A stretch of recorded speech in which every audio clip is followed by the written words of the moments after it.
If you are a subscriber on my Patreon, then you know that I recently had a survey asking about your preference for episode topics and what you want to hear more of. And if you're not a subscriber, then, well, you didn't get to participate in that survey. But you can always email me at mosaicinprogress@gmail.com and let me know if there's any specific subject you'd like to hear an episode on.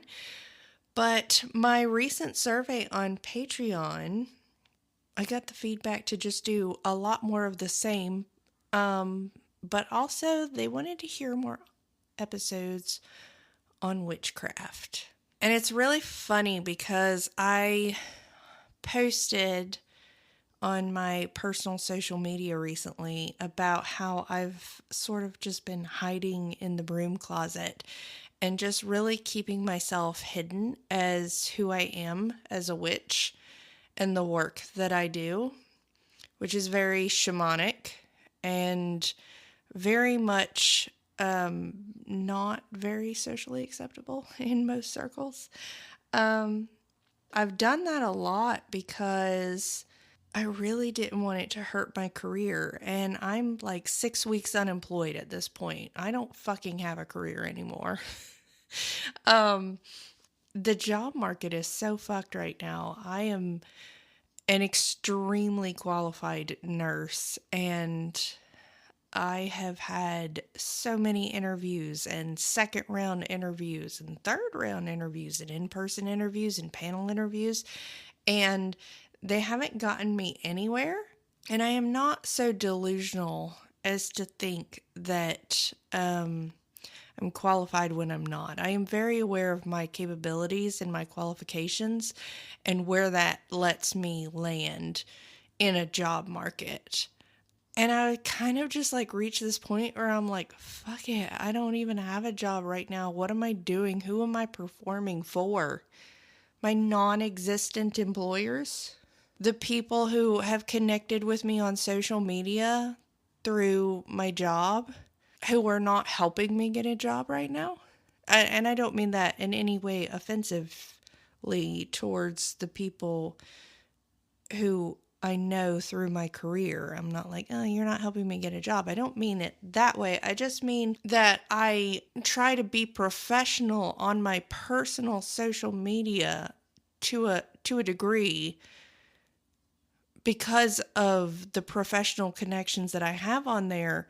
But I'm still unemployed. I've been unemployed for 6 weeks at this point, and the time that you're listening to this, 7 weeks. And today, my husband and I listened to the latest What Magic Is This podcast episode, which was about reincarnation. And I got introduced to What Magic Is This and Glitch Bottle podcasts from my husband when we were dating and absolutely fell in love with them. And since this is a witchcraft related podcast, go subscribe to them. Subscribe to their Patreons. Honestly, they're very cheap Patreons. And they provide so much extra content on their Patreons. Like it's aspirational. The work that they do. And Douglas Bachelor of What Magic Is This puts so much work into his podcast. I think of a subject and just talk about my feelings and opinions on it. He puts so much like academic work into it.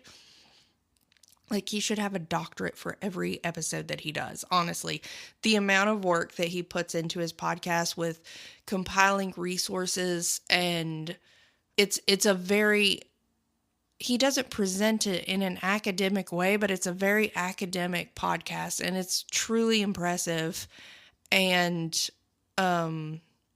honestly, if you want to learn anything about occultism or witchcraft or magic or whatever, the esoteric, just go subscribe to his podcast. He's an incredible presenter. He puts so much work into it, and just such a kind and genuine human being on top of it. Like, please go listen to Douglas because he's awesome.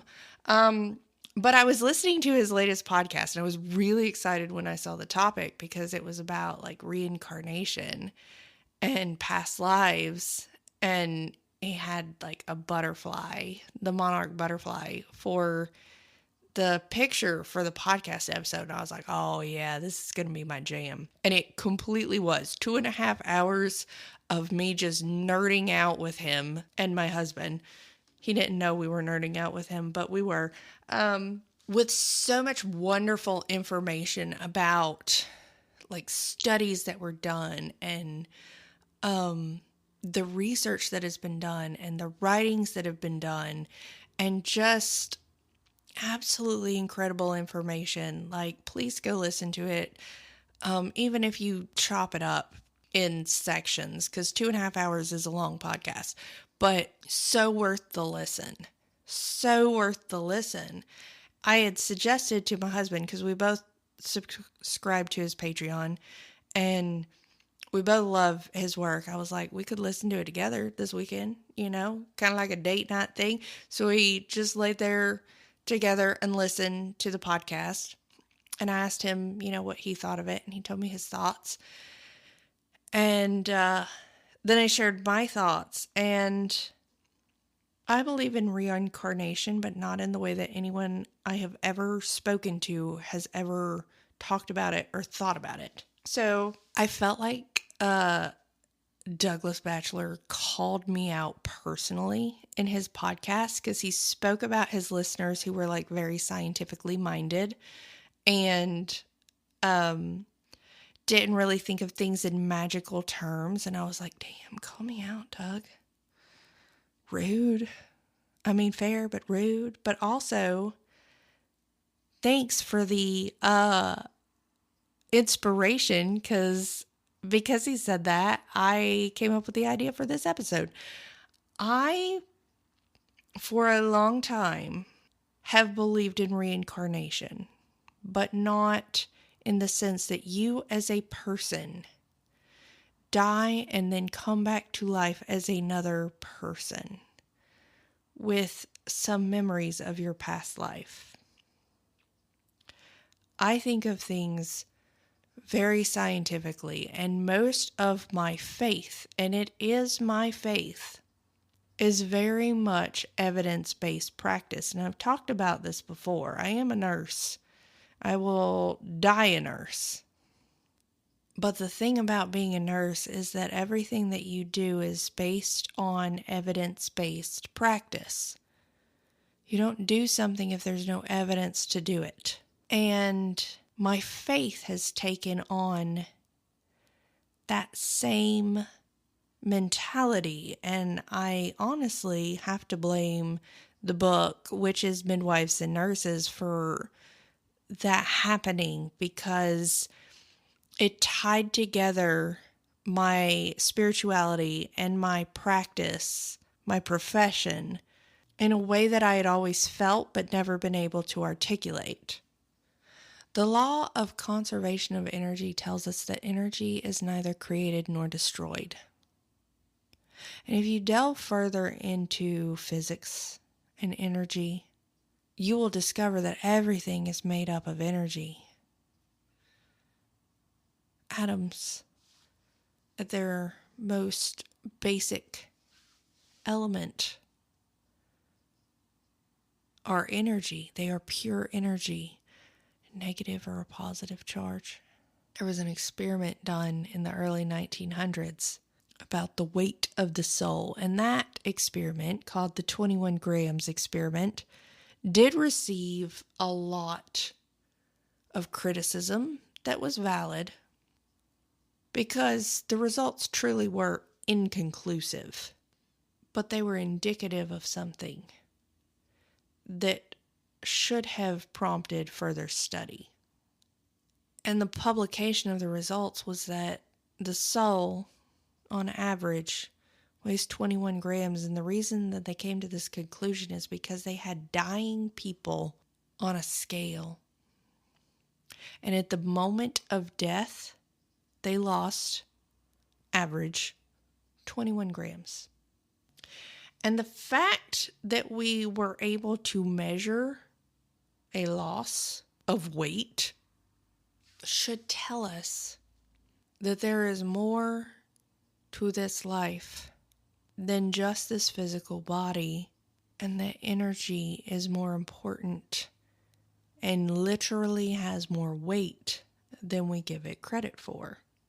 And in his podcast, Douglas was talking about the sort of magic versus science mentality.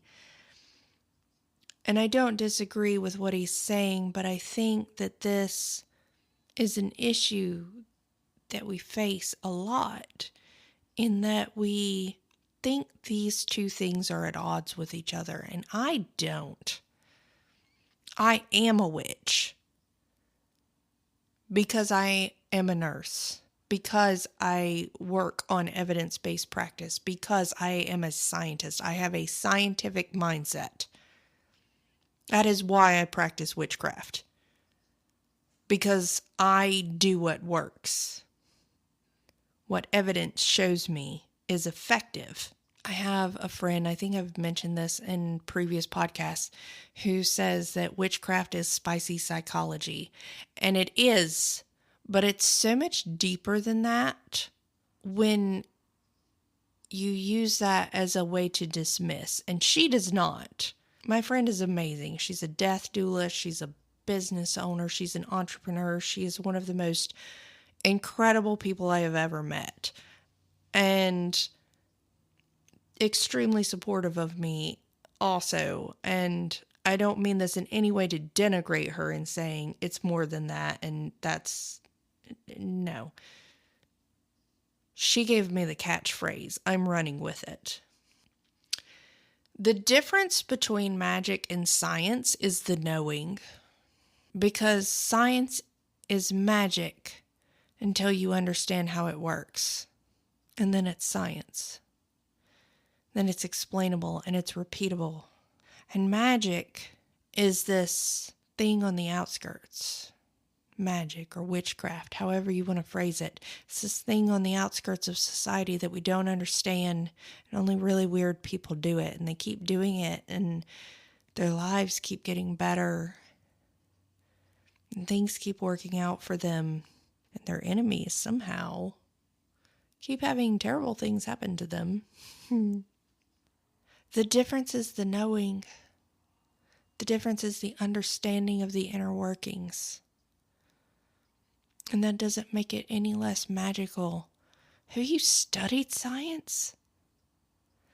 Have you studied energy, physics, chemistry, biology?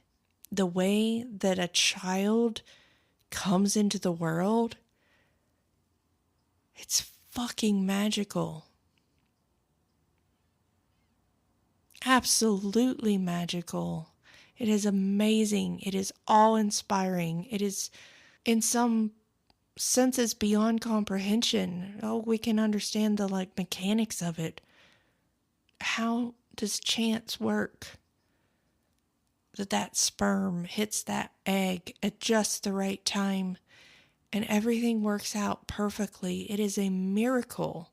It is magical that anyone is ever born at all. And the thing is, look at a child that is learning the world, that is figuring out how everything works, that sees a blade of grass for the first time, or a spider for the first time, or a slice of apple, or rain, or snow, or a puppy, or a smile, or anything that they experience. The childlike wonder is the magic. And that is the difference between magic and science, because once we figure things out and we know how they work, we call it science. And we say it's explainable. And we talk about it in academic terms, and we write papers about it and books about it. And we make charts and tables and theories that turn into axioms. And what was once magical is now science. The reason that science is different from magic is because you've lost your childlike wonder. And the only way to keep that is to keep falling in love. That is a really interesting thing. I am in the first healthy relationship I've ever been in my life. And the first long-term relationship, really, that I've ever been in my life, because I ran away a lot. And I always heard love is a lot of work, relationships are a lot of work, and I never really understood what that meant. But when you first get into a relationship, everything is amazing, and it's sparkly, and it's wonderful, and you can't wait to learn the next new thing about this person. And you ask so many questions because you want to know everything. And then you get to a point where you feel like you know everything, and you're living together, and you've built a life together, and you just exist in the same space, if you let that happen. Because the difference between magic and science is the difference between falling in love and then staying in love. Because you can let it turn into a rote existence where you understand everything and you know everything, and you don't need to keep questioning. You don't need to keep seeking, or you can keep asking questions every single day. Because wow, is this real? Do I really get to be with this person for the rest of my life? Is this really my life? Do I really get to exist on this human plane with this body that doesn't even make sense, that somehow keeps working and has its own inner thing called homeostasis that makes everything balance out despite whatever is happening? I didn't get enough sleep last night, so it releases these different hormones to make me keep going so that I just keep existing. What the fuck? That's amazing. We lose our childlike wonder because we choose to, because it's easier to stagnate, to become complacent, to stop being curious, because it's easier to expect for the answers to be given to us than to ask for them.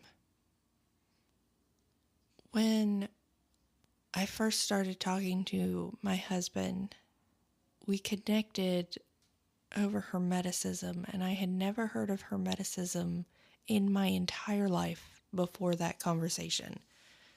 And he sent me this infographic with Thoth on it, with the 7 principles of Hermeticism, and I immediately started crying because it was what I had believed my entire life, things that I hadn't even verbalized to anyone that I believed, but I felt them in my soul. I knew that they were true.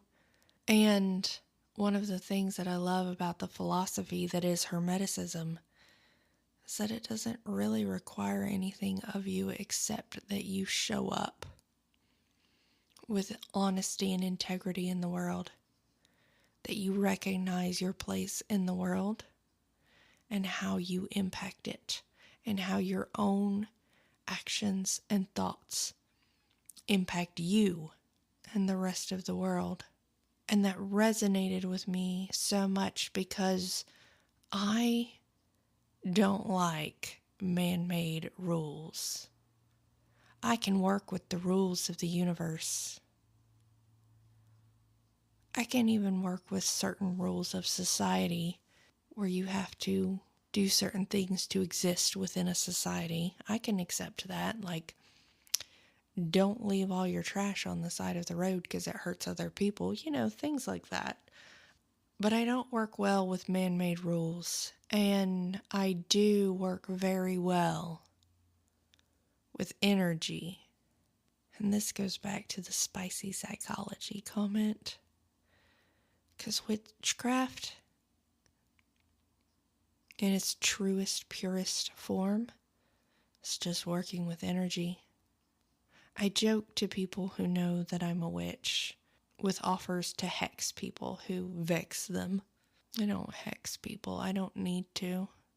I've never needed to. Because the thing is, anyone who is putting hate out into the world is calling it back into themselves. Anyone who is putting cruelty out into the world is calling it back into themselves. Anyone who is lying about me to others is calling that energy back into themselves. And time can be a bitch. But I know how to work with that. And I know how to manipulate energy because that's what witchcraft is. We talked about the measuring of the soul. And I didn't talk about the measuring of energy, but that has been done. Your thoughts change energy. That has been measured and documented. If you change your thoughts from from sad thoughts to happy thoughts, or happy to sad, let's be honest, your energy field changes. It's measurable. This is not like woo-woo esoteric stuff. It's actually measurable. The energy changes based on your thoughts. Thermodynamics change based on your thoughts. Your brain chemistry changes based on your thoughts. And this is why my friend says that witchcraft is spicy psychology, because you change your entire self with your thoughts. And when you change yourself and your energy field, you change the energy field around you, which changes what happens around you. This is the law of attraction in practice. And the law of attraction sounds like modern spiritual woo-woo shit to a lot of people when you talk about, oh, you just think happy thoughts and then it happens, because that is an oversimplification of it. Go read The Secret, and then read The Power, and then put those things into practice. And then come tell me that energy isn't real and that none of that is real. Tell me that you can't make things happen after you read that and put it into practice.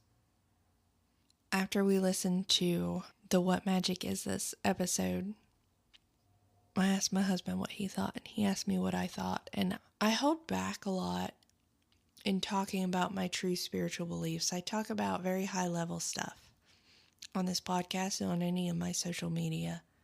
I think because there's a part of me that always tries to remain ambiguous, something that is approachable for everyone.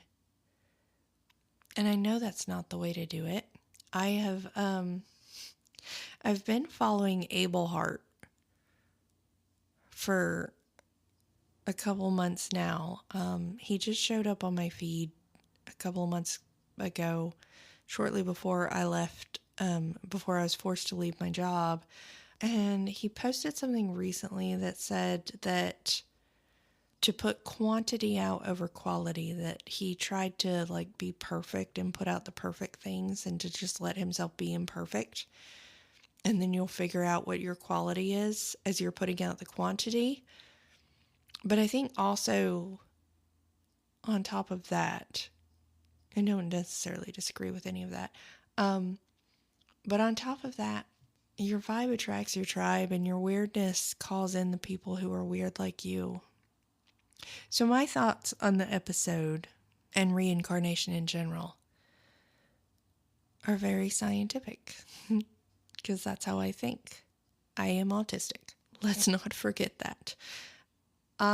Energy is neither created nor destroyed. And we know this. I do believe in ghosts, but I don't believe in them in the sense of a personality. A person is stuck in this limbo. I think that everything has energy. We know this. That's irrefutable. Everything is created of energy. And some personalities are a lot bigger energy than others. And they have ties to places and people more than others. And I think sometimes when energy is getting transferred, when someone dies, that maybe it just is a little too attached to other energies. And so we perceive it as a personality. And why shouldn't it be? If your view of the world is like mine, then source is just pure energy, and that pure energy is love. And love is an attaching force. And so what happens is someone dies, and that energy is just too attached to be able to go somewhere else. I think that the reason that we have past life experiences, some people have past life experiences, is because energy is neither created nor destroyed. And so we are made up of energy that has been recycled. Every single one of us are made up of energy that has been recycled. That is a scientific fact that we don't confront or talk about enough. Because if we talk about not destroyed, but not created, which means every single bit of energy that makes you up is recycled. It used to be a tree. It used to be another person, or maybe several other people. It used to be a dog, a chicken, a cat, a flower, a car. Everything that you are used to be someone or something else. Your physical makeup is from energy that used to make up other things. So no wonder we have these past life memories. Of course we do. Because the energy that makes us up makes up our DNA, and DNA has memory. So of course we remember when we were living on the prairie, farming cattle, or in the battlefield, fighting the Huns, or whatever. And of course it tends to be geographic, because energy doesn't just bounce all over the planet. It stays in relatively the same place. That is why so many people who may have immigrated or their families immigrated have memories of past lives or connections to indigenous people of where they have come to, even though they may not have any ancestry related to it. We are made up of the energy that surrounds us, and the ghosts that we encounter are the energy that is too attached to move on to something else, to rearrange itself into something else. And of course it's conscious. Source is consciousness. Source is pure energy, pure consciousness. So of course that energy remains conscious, especially given the attachments that it has to a place or a person. Why wouldn't it? I really hope Douglas listens to this episode, because I feel like this episode is just an entire response to his episode that is so much less academic and so much less well put together, but it's almost a response to him, because he mentioned in this episode that the thought of reincarnation, of like the ability to just like get a do-over, and the moral ramifications of that, of like how some people might think, oh, well, I can just be a piece of shit in this life because I can just do over in the next one, or some such thing as that. And I think I've heard this on so many different levels, talked about different spiritual or religious beliefs, and it really boils down to internal versus external motivation. Because, whether it's reincarnation or heaven versus hell or whatever, is your motivation to do good because of something that is internal within you, or something that is external, that is threatening you? Because he talked a lot about the different the different philosophies about reincarnation, which was fascinating to me because as he mentioned early in the episode, I'd only ever heard it of reincarnation in the Hindu tradition. And apparently there's a lot of other traditions, which I learned that listening to his episode. But in the Hindu tradition, it's if you do good, you move up in your next life. You get up to the next caste or whatever. And not all traditions of reincarnation have that. But it's, again, that's the same as like the heaven versus hell argument. Are you doing good because you have an external motivation? Or are you doing good because you have an internal motivation? Even taking those things out of the equation, whether it's heaven versus hell or reincarnation up to another higher level, I hear this argument against atheists all the time that, well, they really aren't going to be good people then because they basically have no accountability. It's not that they have no accountability. They have no external reward. So if an atheist is being a good person, they're doing it because they think that that's the good thing to do. It's the right thing to do. And we live in a society, I'm speaking as an American, and I think a lot of Western society is like that, especially those of us living in capitalist economies, God bless our souls, is that we were raised with these like really abusive parenting styles and abusive societal systems where you get rewarded if you're good and you get punished if you're bad. And that is your metric for where you are at as a person, whether you're good or bad. I grew up thinking that I was a bad person. I was the most meek, tender, loving child any parent could hope for. I was wild. Absolutely no question about that. But I was not wild in the sense that I just wanted to hit my sisters all the time or disobey all the time. I was wild in the sense that I had no concept of complying with normalcy. And that was a problem for my parents and everyone around me, and continues to be a problem for everyone around me because I have never stopped being wild despite all of the abuse that I endured to keep me from being so. We live in a society that conditions us toward external motivation. And I see this, bless their hearts, in my stepchildren. I love them to death, but without external motivation, they cannot perform. And honestly, in myself, this is a problem because I lived so long in an abusive household without external motivation, and that external motivation being punishment. It is very difficult for me to perform in a way that people expect. I'm still good to people. I don't mean that in any way at all. And I don't mean that toward my stepchildren in any way at all.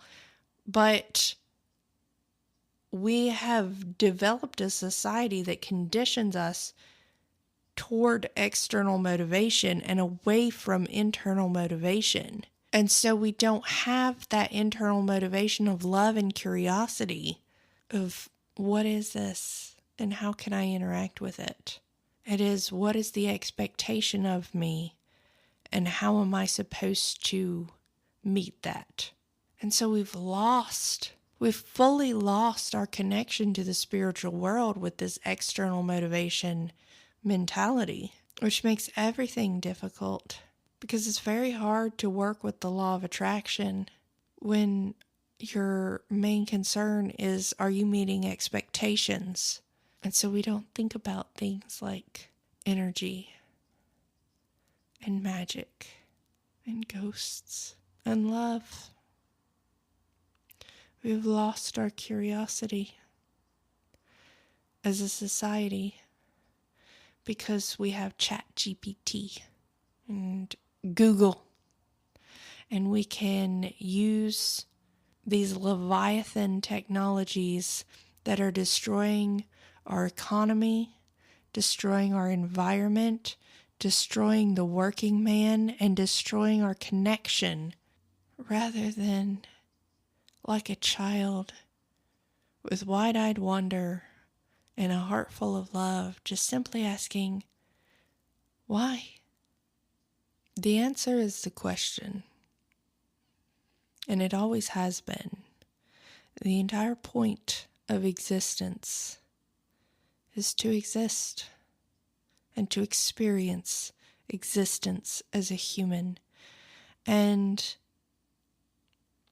whatever your spiritual beliefs and however you frame that in any kind of afterlife or reincarnation belief system, the whole point is to just be here. I love you all so much, and I really appreciate every single one of you who tune in and listen, especially all of you who tune in on the Patreon, all of my Patreon subscribers. Y'all are more amazing than I can ever put into words. I can't tell you how much it means to me that you are financially supporting me. This is something that I really want to do full time. And you're helping me to do that, and I appreciate that more than I could ever tell you. And if you want to support me on Patreon, well, go check me out. It's patreon.com/mosaicinprogress. Actually, I think it's patreon.com/mosaicinprogressofficial. Go ahead and just go to linktree.com/mosaicinprogress, and I've got the link on there, and that'll take you to the right place. I also have on my Linktree all of my payment apps. If you just want to support me in what I'm doing and send a little coffee or cash my way, you can send it to me through PayPal or Cash App or Venmo. I really appreciate all of you who do support me, whether it's financially or just sharing and encouraging me. This is a project of love. It always has been and always will be. And I so appreciate every one of you who participate in it. And I hope you'll join me next week as we both continue to work on our mosaic in progress.